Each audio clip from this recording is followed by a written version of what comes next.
New Orleans and jazz, a match made in heaven. And not long ago, an offspring of that match, Clarinet Fest, starring one of the world's sweetest instruments and some of its biggest fans. How big? Well, where else but New Orleans could you find a 15-story clarinet?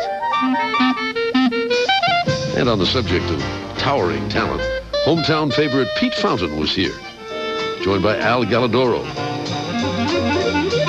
Buddy DeFranco, Ron Odrich,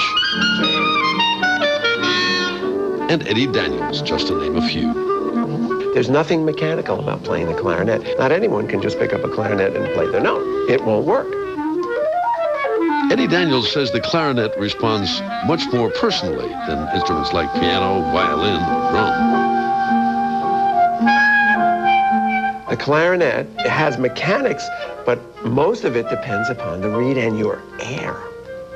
It's air.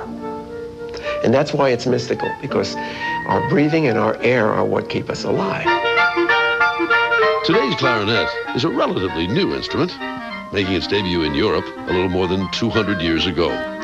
It's a cross between a flute and a recorder. Most clarinets are carved from a special African blackwood and have 5 sections. There's a mouthpiece, barrel, upper and lower joints, and a bell. The sound is made by manipulating the air through a system of keys that stop holes and a vibrating bamboo reed in the mouthpiece. This is the nemesis, or not the nemesis, I don't know if that's that's our nemesis. Yeah, the clarinet is this reed. If it doesn't work, it doesn't matter how good you are. You're nowhere. Oh, if y'all find a good reed, send it to me. No, that's all our problem, is the reeds. You could call Clarinet Fest a licorice stick love-in. Try to be what I call lovey-dovey with your fingers. Ricardo Morales from the Metropolitan Opera. No typewriter moves, but just nice and easy. We must endeavor to make that a real note and not just a Larry Combs from the Chicago Symphony. So no improvising. We can do that later. These pointers were just a few of the high notes at Clarinet Fest. The 5-day event drew 1,100 tutors from around the world.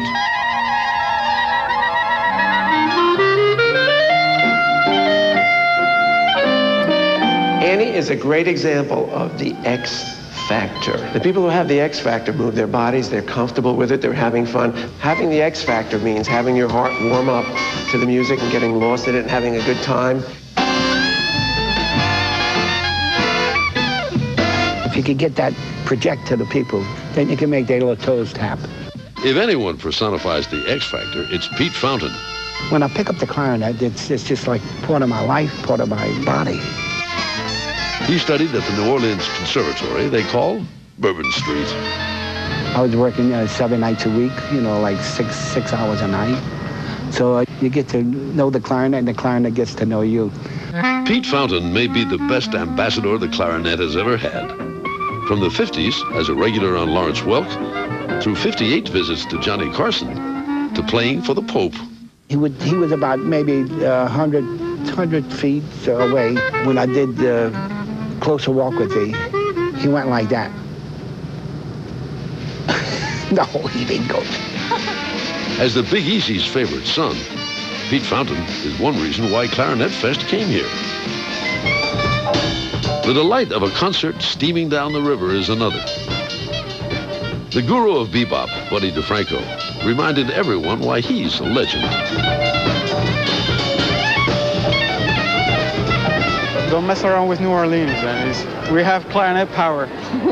Yeah, I think clarinet players are up people because the instrument is live. It's in your hands. It moves fast, it